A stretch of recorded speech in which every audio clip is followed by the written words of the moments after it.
You're welcome to everyone who's joining. We'll give people a moment to connect to audio, but welcome. Thanks very much for joining us this afternoon.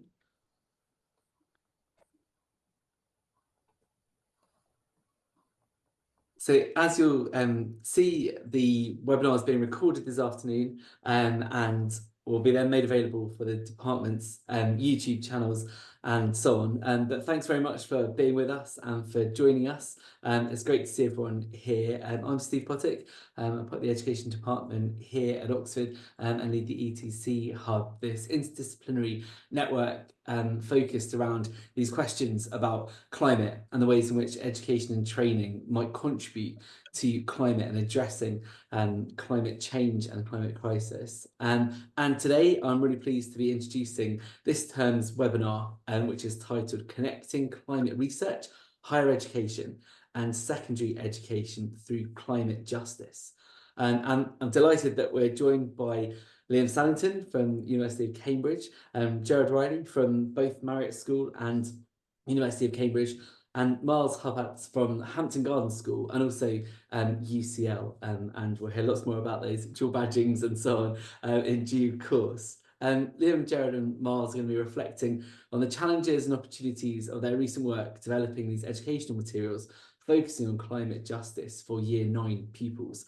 It's a great project and I'm really looking forward to hearing more about all of these kind of collaborations and navigations across different spaces and so on. And I think people have already started, but it'd be great for us to kind of introduce each other and introduce ourselves rather on the chat. So let us know where you're kind of dialing in from today, and they'll have some time for discussion at the end of the presentation, but also do be thinking about questions and feel free to kind of pop stuff and questions and comments and so on in the chat as we go along as well. But without further ado, Liam, Gerard and Miles, over to you. Wonderful. Thank you ever so much, Steve, for that warm welcome.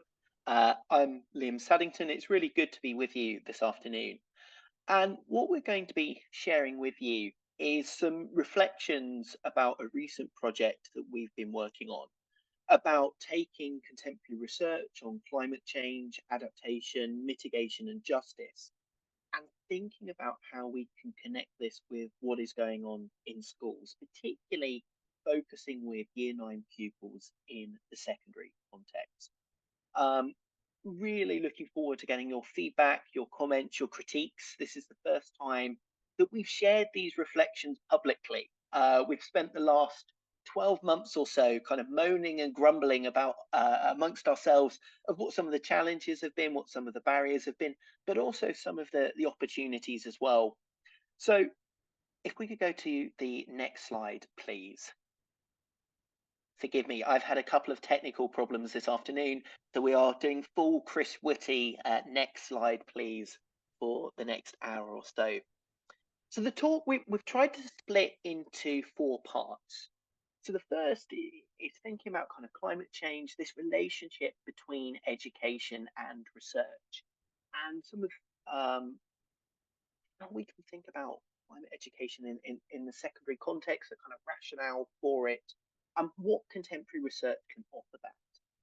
We'll then move on to speak about some of the missed opportunities and challenges around teaching such a contemporary, contested topic, and leading into our third part of the talk, where there might be opportunities for collaboration, kind of low-hanging fruit, where actually we can really support education that's going on in secondary schools, thinking about reaching new audiences with our research, but also improving teaching at a higher education level as well. And then the fourth part of the talk is going to be thinking about some of the challenges that we faced and kind of wider reflections from the project. So if we could go on to the next slide, please. So who are we? So my name is Liam Saddington. I'm a teaching associate in human geography here at the University of Cambridge. So I'm responsible for teaching topics like climate governance, climate geopolitics, climate policy across both undergraduates and postgraduates. And a lot of this draws on my research. So I work on the geopolitics of climate change in the South Pacific, looking at low-lying island states that are at risk of inundation and asking, well, what happens next? What happens to these communities? What happens to people that are potentially going to be displaced by climate change? And at a university setting, I integrate my research into my teaching. Indeed, I've just seen some of my second years and they said, Liam, are you talking about the islands again? So kind of we love research-led teaching, and that's certainly at the forefront of what I do. But alongside that, I'm also committed and very much interested in widening access to university, specifically geography, of thinking about how we can encourage students from all backgrounds to think about what a undergraduate degree in geography and beyond could offer to them. You'll probably be familiar with some of the literature and debates around this, and some of the barriers that we often face in the higher education sector in recruiting undergraduates to come and study geography. Engineering, law, medicine might have an obvious career path at the end, and there's certainly parental pressures that push students, particularly those who might be from backgrounds who haven't been to university before, towards those sectors. And I think climate change in this regard offers somewhat of an opportunity to geography as a discipline. I don't think we have ever been as relevant as we have been in the last decade.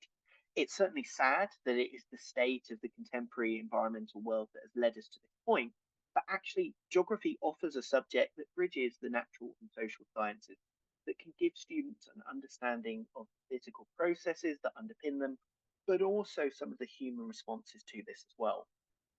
Now, within the department here in Cambridge, I'm the lead on widening participation and outreach. So I do the open days, the summer schools, but I also visit schools up and down the country, talking about my research, talking about geography, and have a lot of interactions with students from primary and secondary school. I've previously worked on projects around geopolitics and young people. So developing educational materials that ask what is a country with primary school pupils, which leads to some fascinating responses and conversations. We've got some work under review at the moment, actually, trying to make sense of how 10-year-olds understand the geopolitical landscape and where this fits within the UK curriculum. At a secondary level, I've also done some work around global governance. So thinking about how we can get debates and simulations into schools to support that teaching on the A-level syllabus. That's quite enough from me. I'm now going to pass over to my two colleagues to let them introduce themselves. Okay, I'm sorry. I'm Gerard. I am, thanks for that, Liam, head of a department at a Stevenage school, quite a large comprehensive. I've been working in secondary schools for nearly 10 years now. And prior to that, I was a researcher in UCD, geography department. And my area of research is essentially about the datafication of education. And what I'm looking at is how performative policies change what it means to be a teacher. But I'm also a practitioner. And I'm very proud of bridging the tier between practice and what's happening in universities. So I'm kind of getting used to using the expression of a pragademic, practicing an academic. And this is why I really like this project, because Liam was very much about updating the theory, and I'm very much about these schemes of work being updated. So this is a great opportunity to be able to work to bridge this gap.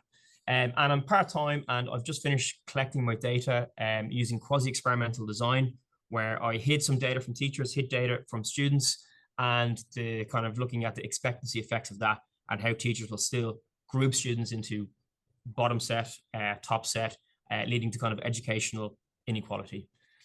So very excited to talk about how we're bridging this practice between theory and practice, and I'll hand over to Miles. Yeah, thanks, guys, and yeah, really good to be speaking to you all. And I've been seeing the chat popping up. We've got people from lots of different locations around the world, which is really exciting. And I think that kind of shows the truly global reach of what we're doing, and hopefully, or the wider context of climate change, and hopefully we can play a small part in that. So as Steve said earlier, I'm Miles Huppatz. I'm head of geography at Hampton Gardens, which is a comprehensive school in Peterborough. And I'm in my 6th year of teaching, which feels like a long time, but I think when I talk to, shall we say, more experienced colleagues, I can probably realise that I'm probably still in the infancy of my career. I've been a teacher since I left university and did my PGCE in 2018 to 19. And then this time last year, I started a part-time doctorate, which has taken me to UCL. That's mostly focused on the influence of place and identity. So I was just saying before the meeting opened to Steve, who very kindly asked that. I suppose the question I'm trying to ask here is how does where you grow up influence the person you become? And in a funny way, actually, and we'll talk a little bit about it later, but when we were kind of designing some of the research and some of the fieldwork and some of the activities that we put together for this, some of those elements came into it as well. So I'm really excited to kind of have a think about how those things and that specific place-based response, in this case to climate change and climate justice, can influence the kind of geography that we teach. Thank you. Thanks, Miles. Could we go to the next slide, please? Wonderful. So hopefully with an audience like that we have today, we're kind of pushing at an open door when we're trying to convince you about the importance of climate change education. And I think in the UK, the context is very clear. 65% of the British public supports reforming the school curriculum to include more material on climate change. And we see that with young people, 72%, 14 to 18-year-olds, want to learn more about climate change in schools. So there is clearly this desire from society more broadly, but also from young people about a desire to learn more on climate change. We're also very conscious about growing experiences of eco-anxiety, discussing this both as kind of educators ourselves. This is certainly something that I navigate with my undergraduates. It feels almost on a daily basis, but also the unevenness of how eco-anxiety is experienced by different young people. And geography seems perhaps the natural space to think about climate change education. 90% of students report learning about climate change in geography. Not all of the responsibility for learning about climate change can rest on geography's shoulders. We know that beyond 14, geography is not a compulsory subject in the context of the UK, and we'll speak about that a little bit later on. But geography plays a really important role in young people's understanding of climate. However, that focus is often less about the human geographies of climate change. So when I think about what we teach our first year undergraduates, introducing them to ideas around climate change and mobility, around climate change and justice, ideas of culture and identity, this is far less present in the secondary space. And geography, alongside other disciplines, clearly has a role to play in introducing students to the idea of climate justice, of starting to think about these broader, perhaps more political questions around climate change. Gerard, next slide.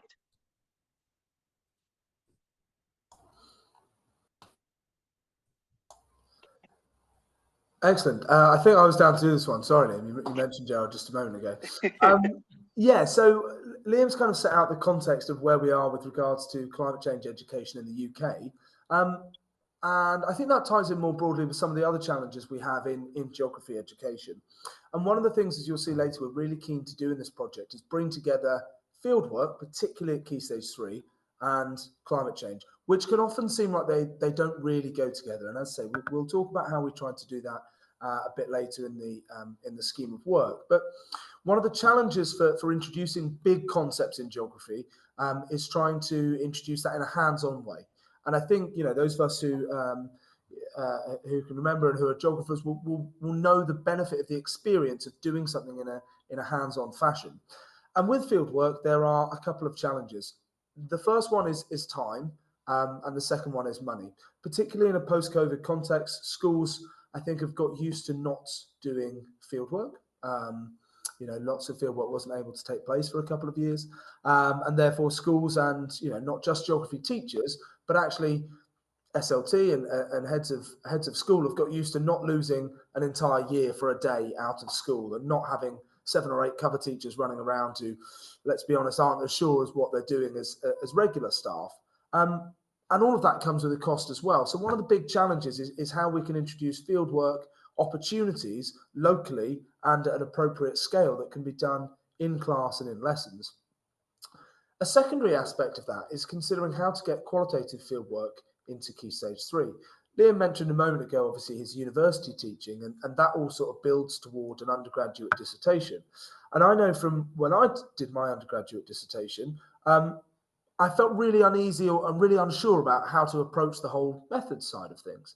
I knew that if I wanted to and were able to, I'd be able to, I don't know, measure the profile of a beach and measure some pebbles and perhaps conduct an environmental quality survey, all of which I do with my Key Stage 4 at school. But I wasn't really sure about these qualitative methods and how we get people to tell stories and how we find out not just numbers on a page, but how we find out thoughts and feelings of people. So that was something we've also tried to work in here. Now, our climate change resources are deliberately focused at Key Stage 3, and Gerard and I, as heads of department, have chosen to put those in Year 9. This is because, as we mentioned, students don't have to study geography after aged 14 in the UK. Of course, we hope that many do, and the numbers look really, really good. And it's amongst the 5 or 6 biggest or most studied subjects in the UK. But we want to make sure that students, even who don't study geography, have an awareness not just of the climate science, but actually of the people and the stories and the communities who are being impacted by climate change every day. One of the challenges, and I suppose one of the benefits of this research, is that for Gerard and I, we're in the really lucky position to be heads of department. So in many ways, we can kind of set the agenda for our teams. We can say we want to change and revolutionise and really adapt what we're doing with climate change. But many teachers and many secondary educators aren't in that position. They may be able to talk to heads of department or talk to heads of school, or in some cases in larger trusts, kind of curriculum leads for trusts. But not everyone's able to say, here's what I think we should do, and therefore let's do it. And part of that comes back to confidence as well. We've spoken a bit about climate science, and I think as soon as we put that word science in, it's a bit like putting maths into a geography lesson. People get a bit, kind of sweaty in the palms and think, well, I'm not a scientist, I don't know how to do it. But actually, there's other ways that we can introduce climate and introduce climate change and think about its importance that don't just involve things to do with greenhouse gases. And that's where we are really, really focused on, is trying to actually help people gain more of an expertise in climate change as a broader concept rather than just climate science. And that feeds into, in what's my opinion, some of the issues and challenges with the current curriculum, where Gerard and I both teach AQA both teach GCSE geography and A-level geography. And one of the things that I've felt in the past teaching it is that some of the climate education is a little bit bland and a little bit depersonalized. For example, were I to open my GCSE textbook now and talk about the impacts of climate change, it would have a table with information on climate change in the UK and abroad. And it might say one impact of climate change in the UK might be that Scottish ski resorts have to close, and in the abroad it might be that ski resorts in the Alps have a shorter season. Now, I'm lucky enough to have been skiing, but I can't really see that for the average everyday student that might impact them. So some of these resources, they also seem to depersonalize climate and say, well, it's to do with a leisure activity rather than people's lives and people's livelihoods. So one of the things we've tried to bring back in, as we'll talk about in just a moment, are some of those individual stories. So there are some opportunities, some challenges with putting this in Key Stage 3, adding some fieldwork elements in, but we're really excited about the opportunities as well.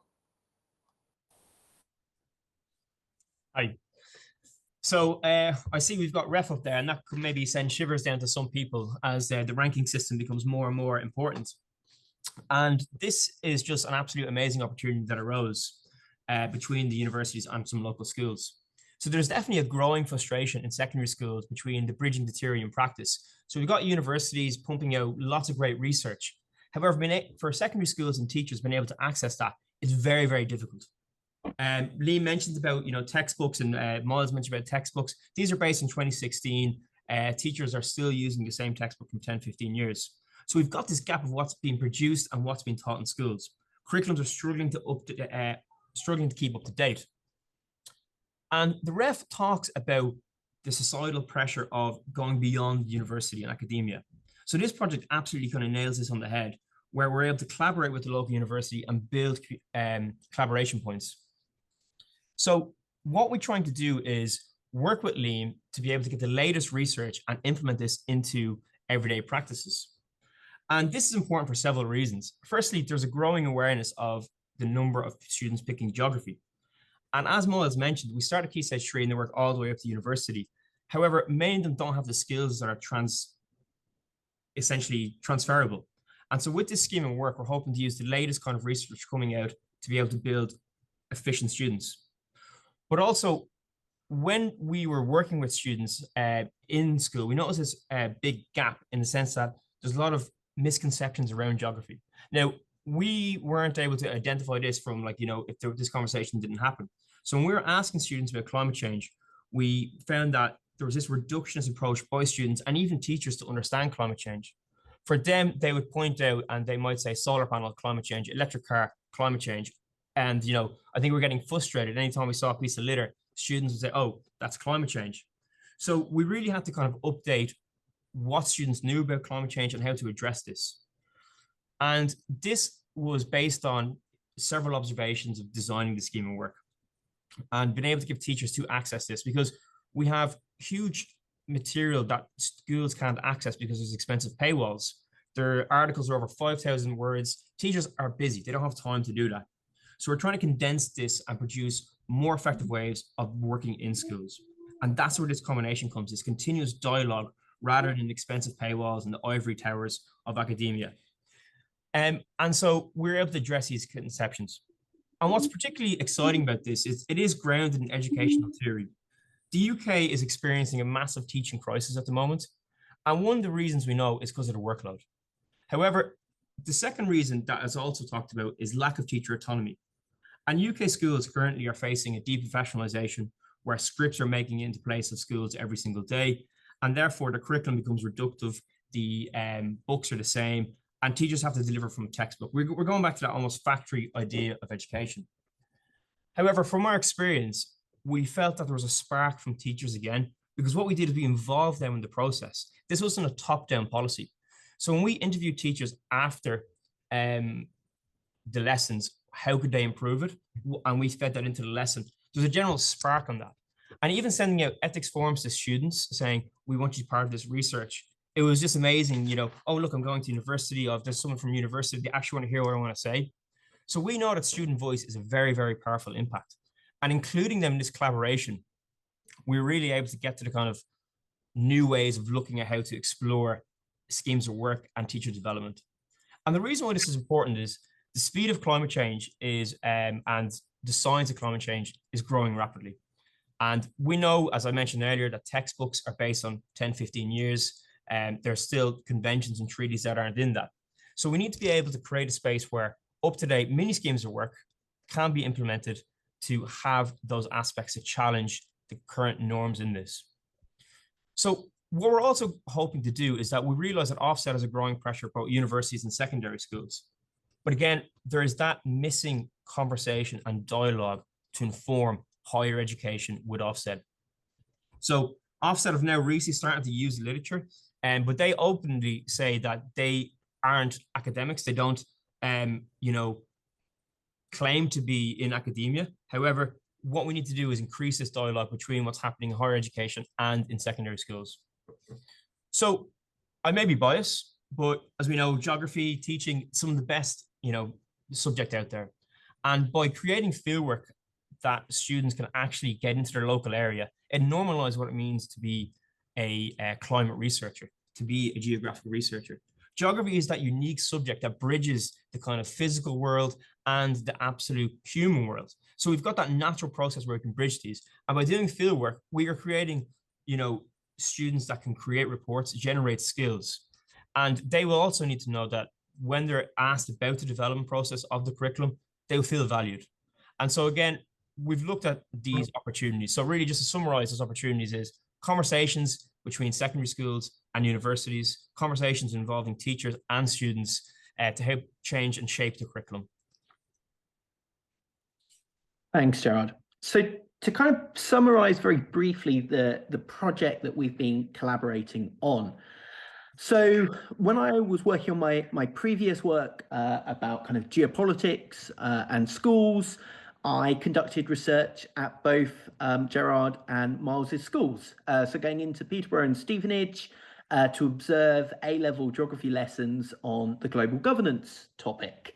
And as you can probably tell from our talk this afternoon, we're all quite chatty. We're all quite focused on widening access to higher education, to improving geography education, and for all. Actually, this could be a really useful space for collaboration. Being based in Cambridge, both Peterborough and Stevenage are only a train journey away as well, so there's kind of a practical element to this as well. So we started kind of talking, as you do, around geography and around education and where we thought some of the gaps were. And really, given the focus of my research, climate change kept coming up again and again, of kind of the gaps, the differences between how I taught climate change at a secondary level, at a higher education level, and how it was taught in schools. And very much viewing this as well as a kind of two-way process that actually I have found in my undergraduate teaching through working with Gerard and Miles. I now have a much better idea of what's going on at Key Stage 3, Key Stage 4, into A-level geography, and thinking about how I approach my undergraduate teaching as well. So this is kind of a very much a two-way relationship. So we started talking about this project around the human geographies of climate change and really placing a focus on climate justice and thinking about, can we get these ideas into year 9? Start getting those pupils to start thinking about the unevenness of climate change, around questions of fairness, of how climate change affects different communities unevenly. We put together a grant application for one of the Royal Geographical Society's teaching grants. We're successful with that and have been supported by the RGS for this. So we've been developing this scheme of work for year 9 pupils, pulling together climate change, climate justice, and fieldwork. This is something I feel quite passionate about, is ensuring that students are being exposed to fieldwork much earlier through their educational careers, but that fieldwork is accessible, right? So really focusing on the school site, on the home environment as a space to do so, and then also developing some CPDs alongside the materials to help with teachers implementing this. So that's kind of an overview of the kind of project, the rationale, how we came together. And I'm now going to pass you back to Gerard, who's going to talk through our kind of approach for the material development. Hello again. So this was actually one of I found the most exciting part, is that we kind of created an iterative cycle of lesson development and lesson improvement. So we started off the cycle, as Liam said, with Miles, having these conversations about what's missing in the year 9 curriculum. And based on that, we decided to create 6 lessons that would address these issues. And we're in the unique position that we had time to do this. This wasn't just 6 lessons. Here we go off and do it. So we trialed the 6 lessons in School A. So this was a school in Stevenage. And we had the opportunity to fine tune these as we went along. And the really exciting part about this is that Liam, with his kind of knowledge in Cambridge University, with his knowledge of a geography department, being at the forefront of that research, was able to observe the lessons. And it wasn't just about observing the teaching and learning, but it was observing the content. How did the lessons work? Because when we observe lessons in secondary schools, it's about, okay, what's happening now? We don't think about that long-term aspect. So Liam observed these some of these 6 lessons and was able to give constructive feedback from a different kind of lens, being able to talk about what knowledge is in there, what knowledge is out. So after the 6 lessons, we had our second iterative cycle. We all sat back together, reflected on the lesson observations, reflected on the scheme and work. And I'd always say this pilot study was the greatest way to improve a piece of research. And it kind of just highlights why pilots probably need to be done. Because we realized there was a lot of challenges and difficulties with this. There was metacognition overload, too many sheets. There was different ways teachers were kind of approaching it. So what we did is we refined it, had to talk about it, trialed the 6 lessons in a different context to seeing, okay, can we see the same issues? And so then we did this up in Peterborough at Miles School. And after the 2 trials with 2 different lessons, we had this kind of constant dialogue with teachers, with students, just making sure that we empower all the voices in this to make sure that everyone has a voice to improve this. Julia Flutter talks about how student voice is one of the most powerful ways to improve school practice. So we wanted to make sure that we were able to do all this. So that was kind of cycle 1, cycle 2. And again, we then moved on to our kind of 3rd cycle. This is our final kind of rollout. And so it was originally taught to 1 class of 30 students and then up in Peterborough.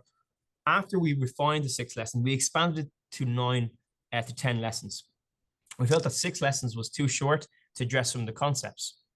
So in the 3rd cycle, it was rolled out to the entire 240 students in 1 year group. We then did that. After they were finished, we got the teachers in, we asked them questions. What went well? How can we improve it? What was your reflections? And of course, we also asked students about their process and what did they think about it. And the engagement was really, really good. It was really, really interesting. And again, after teacher feedback, after a trial, we finally had our final kind of cycle of this. We did our trial of 1 school, 2 schools. We then rolled it out entire year groups. And then we had our final cycle. So we reflected on all the completed lessons, analyzing what went well and areas for further enhancement. So we then had our kind of final cycle of planning the new 10 lessons, and we're able to kind of have a comprehensive and effective learning experience that was able to take in all parties. And so that was, again, a very nice, unique approach to able to have an effective way of designing a scheme of work. So finally, the scheme of work. And this was taught over 9 lessons. The original was 6, but we expanded out. We originally had what is climate change and then how's greenhouse gas effect as 1 lesson. But we felt that we had to expand that because as we address these kind of misconceptions within the climate change, there was a lot of students thinking that climate change is only physical. There was no voice for the human. However, they also had some misunderstandings of, what were the main causes. So we felt we had to spread that out. So the first 2 lessons are the kind of traditional ideas of what is climate change, what are causing it. And we started trying to bring in a human element by introducing new graphs that don't rely on the usual temporal scale of here's temperature, here's graph. We showed how variance is happening across different sectors. And we also found that some teachers had never been exposed to these graphs as well, which we'll be able to see when we're fully released. So there's also the element of uptraining, upskilling teachers of new graphs that were coming out. And we utilize UN publication data from that. So then we kind of bring in that really important aspect. We know that human geography, we know that climate change in particular can be value-laden. It can be subjective experiences that you don't really get in the physical kind of aspect of it. So that's what we had to try bring in. So in lesson 3, we did that. We made climate change about the human aspects. We talked about giving a voice to underutilized parts of the searches. But we wanted it to be positive. So we introduced new concepts such as climate justice and climate transition. We introduced the concept that climate justice affects people differently and that we can have a clean, effective change to climate change because there's a growing eco-anxiety and we wanted to show hope. So by teaching about this kind of justice and hope, we're able to introduce that people from different aspects have different experiences. So we had talked about climate mobilities, how it affects the rich and the poor, how climate change is disproportionately affecting people of color. And again, these elements are not traditionally taught in your science lessons. So this is the exciting part. And seeing kids kind of jaw drop when they say, oh, how can climate change have racist connotations? Obviously, we're very careful how we presented that. But we then kind of moved on to the solutions. How can people adapt to climate change? How can we mitigate? And this goes on to the traditional examples. But what is different about this scheme of work is that we're able to draw on the latest research and draw on some of Liam's research from his experiences in Tuvalu and even as far as Wales. And underpinning the scheme of work is different teaching aspects.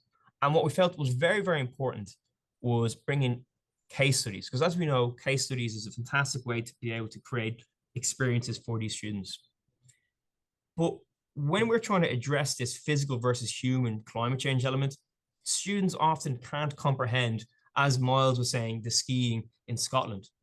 But when we bring in case studies of what happened in Wales, okay, the too expensive to rebuild in Fairborn, we also had examples of USA. We used case studies in USA about Hurricane Katrina and how that affected people. And again, students, you can genuinely see their shock when they realize, oh, hold on, climate change isn't just affecting us all, because that was a general message we got. Climate change is actually affecting people differently depending on where you are in society. And for us, that was a really kind of exciting aspect of building that, using that. We use concept mapping activities. We use lots of graphs and images to be able to stimulate discussion. We base this on a sequential process of building processes so students have a strong understanding of the idea. So by the time they get down to case studies, they know about climate mobility, they know about climate justice, they know about just transition. We're constantly building. With all these skills and the kind of global aspect, we then bring it down to the fieldwork lessons. We then are able to get students to be able to talk about this in their local area. And this is, again, we're going to see some examples of work, and Miles is going to kind of talk about researching climate justice, talking about the fieldwork and how we're able to tie all this together. Thank you. Yeah, if you can move on to, brilliant. Thank you very much. Absolutely. So as Gerard said, we've kind of planned this scheme of work, and we've tried to introduce some new and some cutting edge research into this, some research that's taken place really, really recently, some of it from Liam, some of it from the UN, to really see what climate change looks like on the ground. But something that we've all experienced reading literature is just about how, like we say, students still feel occasionally a little bit disconnected from climate change. So I work in Peterborough, Gerard works in Stevenage, Liam lives and works in Cambridge. None of them are coastal locations, and therefore I think that students sometimes struggle to understand when we talk about an inch of sea level rise and things like that. We can show them what that looks like in Fairbourne, as we have done, and show them what that looks like in Tuvalu. But it's still a challenge to get people to understand this on a local scale. So we planned some fieldwork lessons along with an accompanying booklet, to try and make it really easy for teachers to implement this. Each of the fieldwork lessons is done in 1 hour. The data collection can either be done in class, on the school site, or as I set it, for homework as well. And we're trying to build in some of these qualitative skills. So I've got some examples of student work here. Now, the word cloud may be a familiar way of presenting data, but this came from student-generated data. So we tasked students with conducting interviews with one another about climate change, about what they thought about climate change, about what they felt, and about how they feel about it, and to really try and understand how young people feel about this concept that will probably be the defining issue of their generation. We decided that giving students a completely free rein to interview each other could sometimes lead them off task. So we dragged them back in ever so slightly and gave a mixture of questions that we'd set so we could have a look as class teachers and have a bit of an oversight, but also give them opportunity to ask some questions they wanted. So the information here is from the first question that students asked. And this was a question I'd set for all of my students. So they were to go around the room interviewing people, and they had to answer the first 5 words that their interviewee associated with climate change. I then took all of this data in a computer room lesson, took all this data in and generated it relatively quickly into a word cloud. And what we can see here, and for those of you not familiar, the larger words mean that they've been repeated or input into that data more. What we can see here is some really common themes, and the one that kind of really stands out for us is extinction. And what we can do then is we can start to tap in, well, students are feeling anxious about climate, and how can we try and work through that with them, and how can we try and help them understand that, yes, things are challenging, but actually they've got a huge part to play in that. And what I really like about this as a method of data collection is the way that it uses student voice and the way that it gives students and young people agency in the discussions that we're having about in climate change. And it was actually really exciting, as Gerard mentioned earlier, to be able to say to them, well, we're doing this as a part of, a piece of academic research. And the opinions that you have may one day get written up in something that somebody might read and think, yeah, that's a kind of important part of, the climate change discourse. So that was a really exciting part. The second 2 images are the other aspect of the fieldwork. So as I mentioned earlier, as a researcher into young people and identity, one of the things I'm interested in is how young people perceive their own identity through their local place.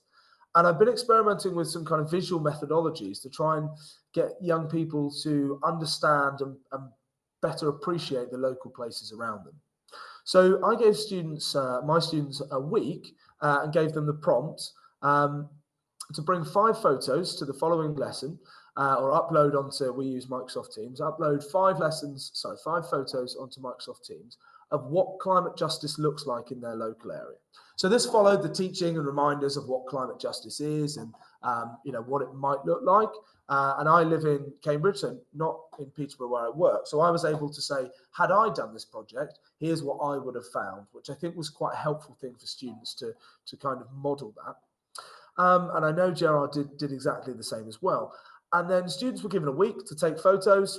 Could be on their way to school, on their way home from school, when they were out with friends at the weekends, to try and collect as much data as, or maximum 5 photos that they thought was really strong data. And I did say to the students, if there are any photos you really, really want to show us, please do add them as well, because we will look at them. And what we then did, and there are 2 approaches to this. I was lucky enough that I could book for the teachers in my department a computer room for every single class lesson. We then went in, the students had to use their photographs to create a poster, a bit like we've got a couple from the below, of different images of climate justice or different things they associate, and try and explain them. Now, this presented some challenges. Some students didn't do the homework. That's a common one. Some students sort of misunderstood, and some students had the same photographs. But what we were able to do was generate a bank of photos that students could then use and annotate, explaining how it related to climate justice in their local place.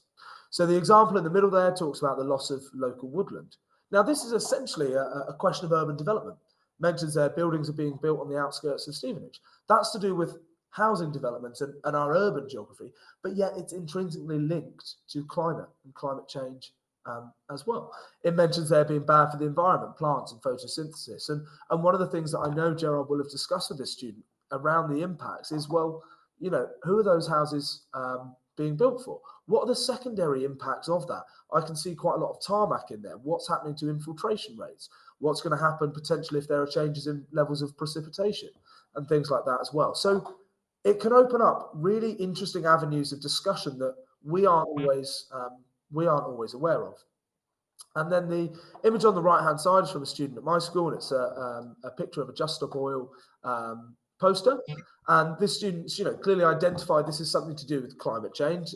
They mentioned it doesn't quite say what Just Stop Oil are doing. I don't know if that's a criticism of them or of not quite knowing, what they're doing. But we can see then that students are able to identify some of the aspects of climate justice, that if they are feeling anxious, there are people who are working towards trying to improve climate.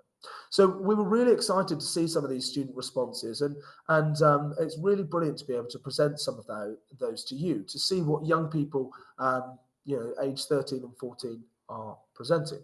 We're able to move on to the next slide, please. Excellent. So we wanted to also talk about some of the challenges and reflections from doing this project. I think the 3 of us have found it a hugely encouraging project and a hugely exciting one. But of course, as with any project, there are challenges as well. One of them is trying to balance that relationship between the school timetable and teaching at university. Liam was lucky enough to be able to sync up with Gerard to go and visit his school. But we know that that's not possible. It wasn't possible for all 6 lessons in the first cycle. And we know that it's going to be a challenge as we kind of move through, because we want to make sure that there is that iterative cycle and that real deep connection between the tertiary and the secondary education. One of the best ways to do that alongside discussions like this is actually to get people in higher education into schools. Where that's possible, it's fantastic. Where it's not possible, it does present a challenge. One of the brilliant things about this project was being able to get feedback from teachers. And some of that was sometimes, was often really, really useful. Some of it sometimes seems really obvious. You read it and thought, why didn't I think of that? And that's one of the best things about feedback as well. Working with other teachers on this project has been, has been at times challenging because, as it mentions a bit further down, some teachers can become a little bit entrenched in their attitudes of what they're teaching. Well, we taught this last year. Why are we suddenly changing it this year? And that doesn't come up on the GCSE exam. Why don't we teach this now so they understand it at GCSE? And all of those are perfectly, legitimate questions. And navigating those relationships is really important. And just as we're trying to convince students that teaching about climate justice as an aspect of climate change is important, sometimes we found ourselves having to teach teach colleagues as well, and talk to colleagues about that. There's a challenging relationship with eco-anxiety, in that the more I think you learn about climate change, the more your eco-anxiety worsens. And that did seem to be the case for some of the young people that we spoke to. Those that were really keen to do the project, and particularly the photo elicitation task, a couple of them came to me very frustrated that they couldn't see more climate justice in their local community.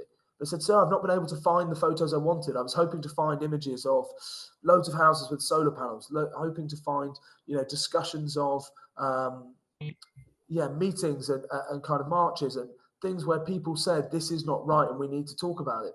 But I couldn't, and that was frustrating. And so there's that intrinsic balance there between trying to talk about eco-anxiety, trying to negate fears, but also tell them at the same time this is something you should be worried about.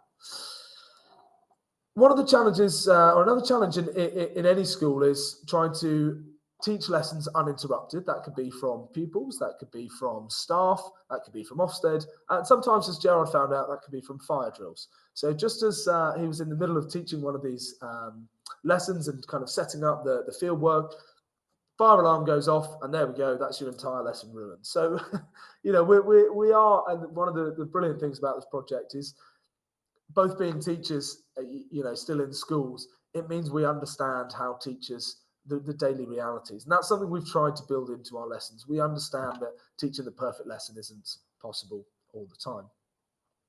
I mentioned earlier about curriculum constraints and how some teachers aren't fortunate enough to be able to set the agenda. That could come from teachers, but also head of departments. Some schools do like to, as Gerard mentioned, really have taken away some of that autonomy in curriculum from staff. But we're very lucky that both of us work in schools where we've been able to kind of set the agenda, and we've had a brilliant buy-in from staff. As well as that, students at our respective schools start GCSEs at the beginning of year 10. That isn't the case in some schools where they start at the beginning of year 9 and then run a 3-year GCSE programme.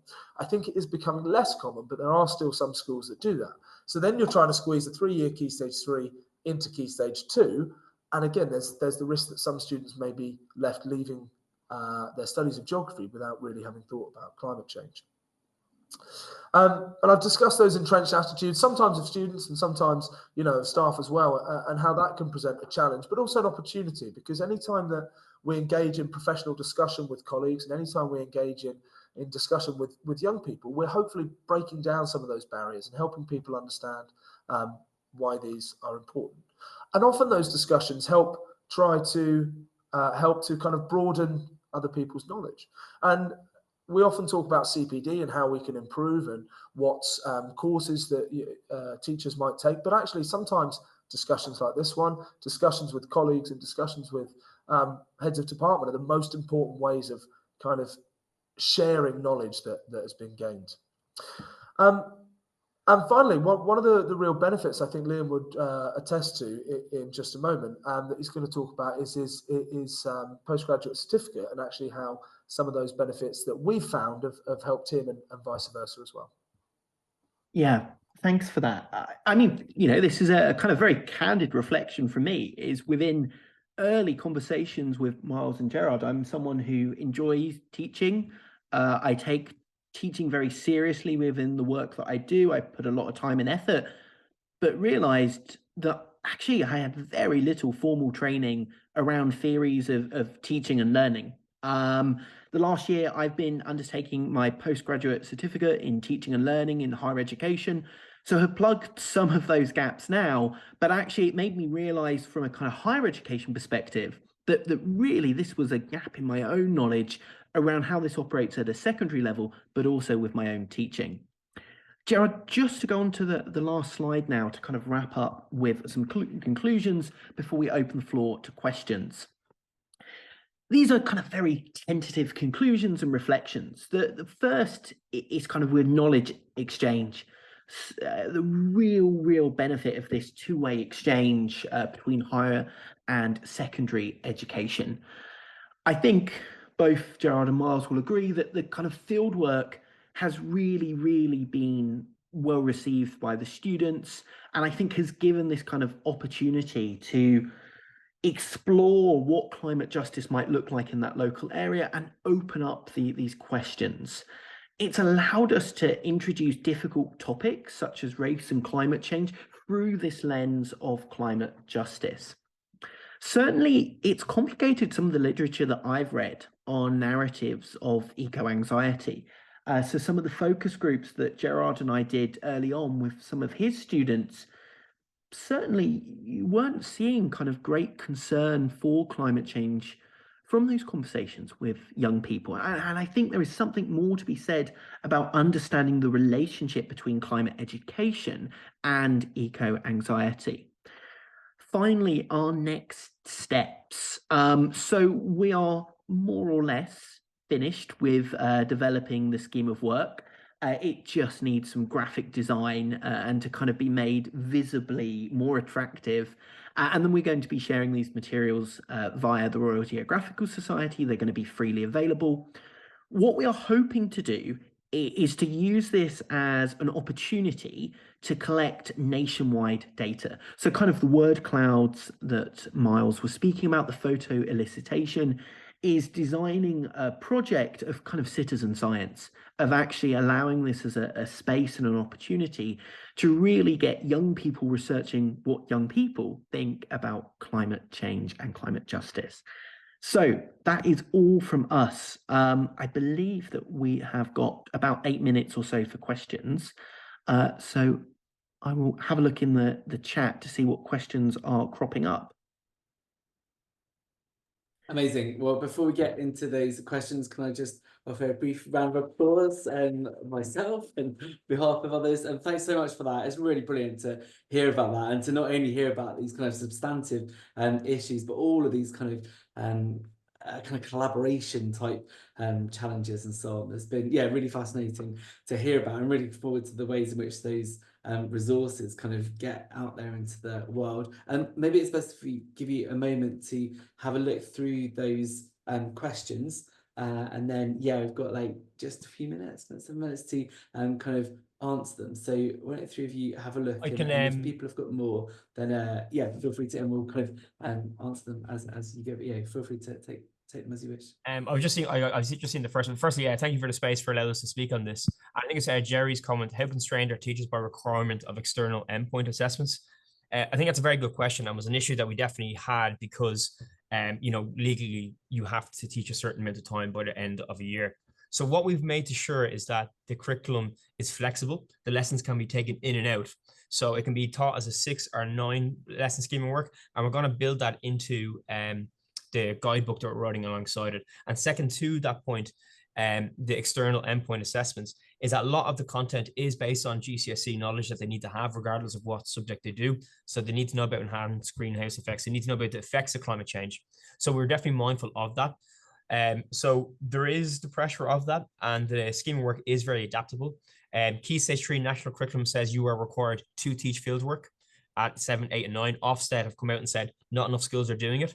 So constraints are there, yes, but the flexibility and the requirements also are met by this. So there should be flexibility to be able to teach it.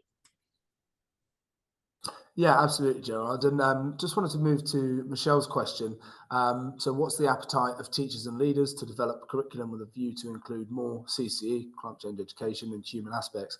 I think certainly we can say, and I suppose we're in the privileged position that because we can set kind of our agenda, I think there's been a really good buy-in from the schools that we work in.